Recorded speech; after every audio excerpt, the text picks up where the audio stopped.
This is the Star News Brief. I'm Susan Kiprono.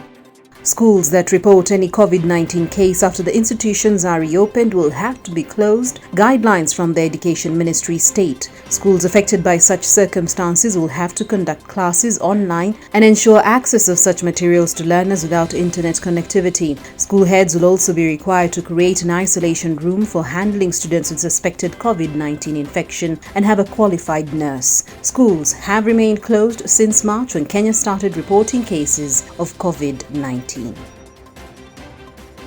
Get a copy of the Star by subscribing to our e-paper for only 10 shillings by dialing star 550 star 3 hash.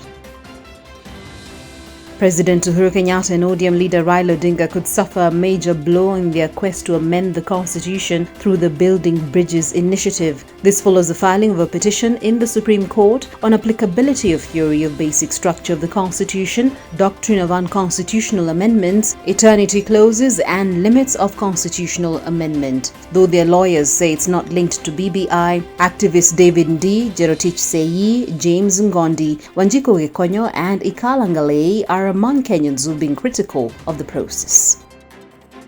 If you fall sick from Thursday, you may not get admission at a county-run hospital. This is after the Council of Governors announced that counties would be shutting down due to lack of money. The county staff have also been sent home on a 2-week leave. It has emerged that Kenya is facing a major cash crunch and the situation in counties has been worsened by the ongoing revenue sharing formula stalemate in the Senate. On Tuesday, Treasury CS Ukur Yatani revealed that the country already faces a 40 billion shillings shortfall from the first 2 months of this financial year.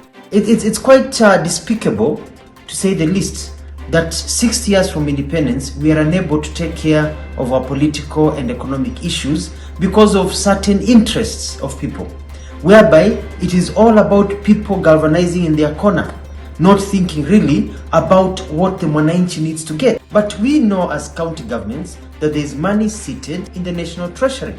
The law clearly stipulates that when there's a stalemate like what is going on, that monies can be released to counties. 50% of last year's budget can be released to counties to continue in operation. The National Treasury is not doing that. So we are shutting down. I've told my people of Machakos, stay at home. Why? Because I will not be able to pay salaries. I'll not be able to give services. So it is better watu wakae nyumbani, mwisho wa mwezi ukifika nikataa kuwalipa, wataelewa. The differences between President Uhuru Kenyatta and his deputy William Ruto played out in Murang'a after supporters of the two leaders met at the home of a family that lost 5 people in an accident. The president contributed 1 million shillings through area MP Muthure Kigano, while his deputy gave 300,000 shillings through Kandara MP Alice Wahome and Kiharo MP Ndindi Nyoro. Kigano said the president summoned him to State House on Wednesday morning over the matter and that he had committed to support the family in burial preparations. But when the two MPs arrived at the home, the MP said the president didn't need extra help in facilitating the burial.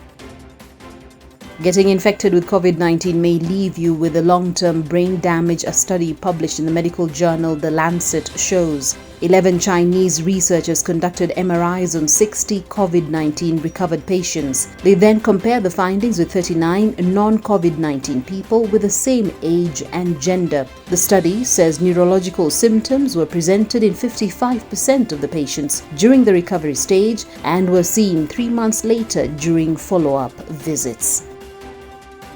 And finally, we leave you with a video of daylight robbery of car spare parts in the United Kingdom.